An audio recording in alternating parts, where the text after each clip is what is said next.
കടുവ നഖവുമായി വഴുക്കടവ് സ്വദേശി വനം വിജിലൻസിന്റെ പിടിയിൽ. രഹസ്യ വിവരത്തെ തുടർന്ന് നിലമ്പൂർ വനം വിജിലൻസ് നടത്തിയ പരിശോധനയിലാണ് 3 കടുവ നഖവുമായി വഴിക്കടവ് കാരക്കോട് പുത്തിരിപ്പാടം പോക്കാകില്ലത്ത് അഷ്റഫ് പിടിയിലായത്.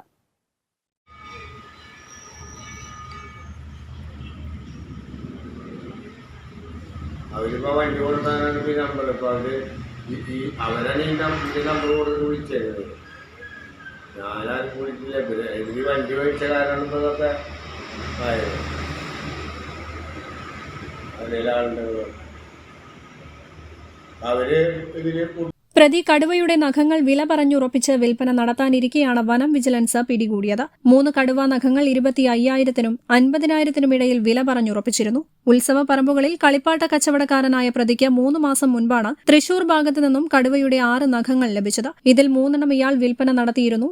രോമങ്ങളോടുകൂടിയ നഖങ്ങൾ യഥാർത്ഥ കടുവ നഖങ്ങളാണെന്ന് തിരിച്ചറിഞ്ഞതോടെ ഇയാൾ മോഹവിലയ്ക്ക് വിൽക്കുകയായിരുന്നു. കച്ചവടം ഉറപ്പിച്ച വിവരം വിജിലൻസിന് ലഭിച്ചതാണ് പ്രതിയെ പിടികൂടാൻ സഹായിച്ചത്.